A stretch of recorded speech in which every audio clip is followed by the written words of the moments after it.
terre. Faites le terre avec donc Johan Rock ce matin. Salut Johan. Thomas, Sophie, bonjour. Hello. Ce matin, vous avez décidé de répondre aux mails des auditeurs. Oui, à commencer par Hervé de Paris, mon comptable, qui m'écrit: dis donc, connard, comment t'arrives à faire ta chronique sur la télé? Dans la déclaration d'impôt, t'as coché ne pas en avoir pour pas payer la redevance. Cher Hervé, je n'attendais pas moins d'un comptable qui a installé son cabinet entre deux tables au rez-de-chaussée d'un KFC. Mais non, je ne possède pas la télé. D'ailleurs, pour préparer cette chronique, je suis obligé d'aller chez Thomas Joubert, qui me laisse regarder la sienne, avec la générosité qu'on lui connaît, en échange des tâches ménagères quotidiennes, de l'entretien de sa Porsche, et donner le bain à Christina Cordula, son Yorkshire capricieux qui aboie autant qu'il s'oublie sur la moquette.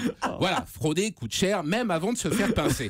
Alors Lucie de Bordeaux veut maintenant savoir quand revient Michel Simès à la présentation du magazine de la santé. Oui, elle s'inquiète, Lucie. Elle a un panari sur l'orteil gauche dont elle m'a envoyé quelques photos. Lucie, votre dossier médical me rappelle cauchemar en cuisine quand Etchebest retrouve l'omelette chorizo oubliée depuis 6 ans derrière une armoire. Heureusement, en l'absence de Michel Simès, à la même heure sur France 3, Laurent Romeshko est de garde dans Météo à la carte.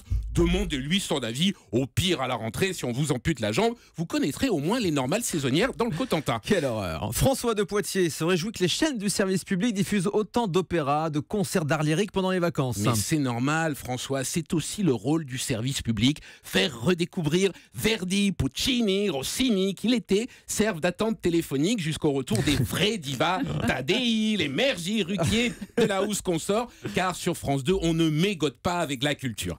Alors vous avez aussi reçu beaucoup de mails, Johan, concernant Boom, le nouveau jeu de TF1 avec la gaffe. C'est incroyable, Thomas. Jamais un jeu n'a été autant suivi par tous les gérants de pressing qui rêvent que la bombe pète à la tronche des candidats pour pouvoir récupérer leurs fringues et les nettoyer ensuite. Vincent Lagaffe, qui est exceptionnel, depuis l'arrêt du juste prix, il s'est remis en question, vous voyez. Vous vous souvenez, au début, il démarrait chaque émission d'un bip bip, hein? Non, là, c'est fini tout ça. Sobre, maintenant, il rentre sur le plateau et très calmement, il dit boum boum boum. C'est le Lagaffe de la maturité. Alors bon, ça m'a donné une idée. Cette nuit, j'ai bricolé une petite bombe artisanale. En plus. Oui, voilà. Alors on va jouer ce matin à BAM.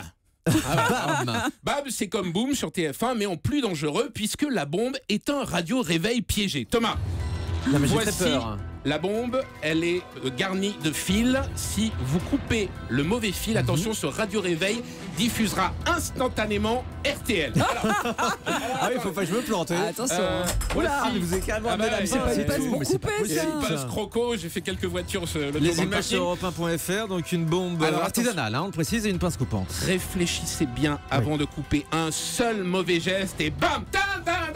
Vous voyez? Quel fil allez-vous sectionner pour désamorcer la bombe? Celui-là, je prends celui-ci. Allez, on y va. Ouais, d'accord. Quand je vois Jack Bauer, je comprends pourquoi il part pas encore à la retraite. Allez, c'est bon, bravo. Quand on sait combien la vie tient qu'à un fil, parfois on regrette vraiment d'avoir été aussi nul au collège. En cours de techno, merci Thomas. Bombe désamorcée.